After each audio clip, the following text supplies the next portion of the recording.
Kadba ki sipai Russia ki dangptheng ban siat da ki namding ha Kharkiv ke Ukraine la kheng antat ba ki dangdon sa shispa san phongut ki Samla Pule ka India ki badang Sahkut ha kane kanong ba.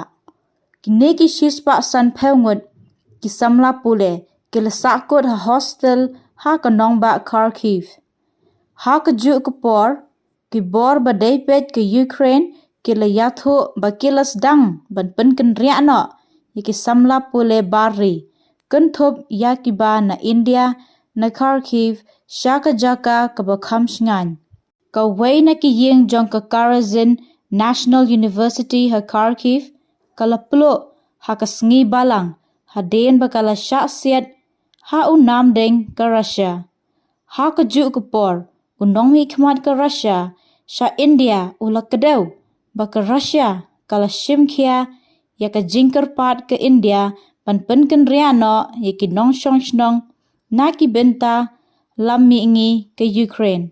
Ngi la yakren bat ki bor ba daipet ke India na ka benta ki nong India ki ba Sahkut ha Kharkiv bat ki wei ki thang lammi ngi ke Ukraine. Ngi la yo jingkar pat na ke India pan penken riano kloy ya baro kito ki padang Sahkut ha kane kari lingba upot usam ka Russia. Ong u Denis Alipov, ambassador ka Russia sha India.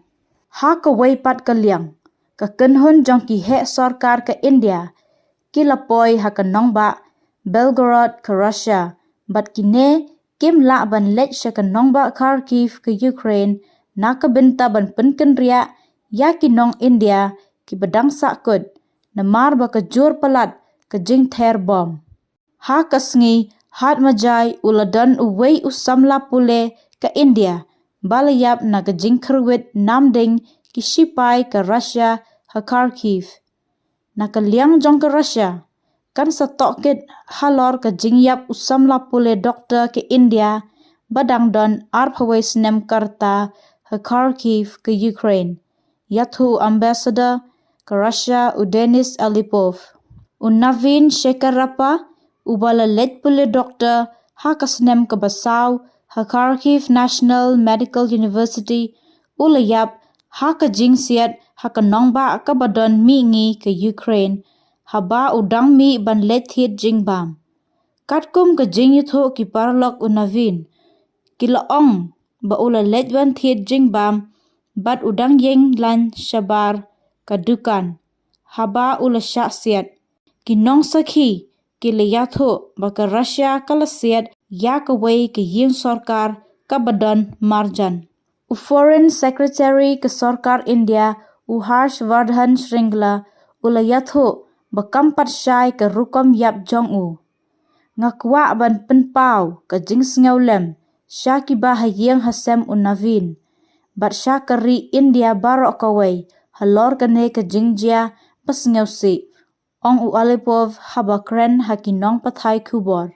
Ka Russia kan sele katbala khnang ban shngan kinong India hakithain badang jur ka Thma bat ansa tokit bnya ya kane ka jingjia bas ngausi. Ula benrap.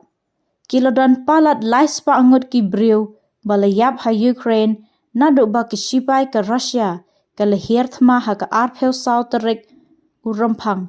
Hadin ka jingya kan at ka bala ne da ki benai halor ka jing thmu ka Ukraine ban lejes no bat ka NATO. Ha ka lasngi ubalay ka kunhun ya ki hok long briu ka United Nations ka layatho ba ki don laispa hinyaw penriu ngut ki briu bala syak ta ha Ukraine kunthop ya khandai pusaw ngut ki bayap hadin ka Thma ka bala ne laisngi. Ki bayap kil nang bon haba ka Russia kala nang penbon ki Thma bat ki tiar yale bat siat da ki namding bat ki bom ya ka nong ba Kiev bat Kharkiv.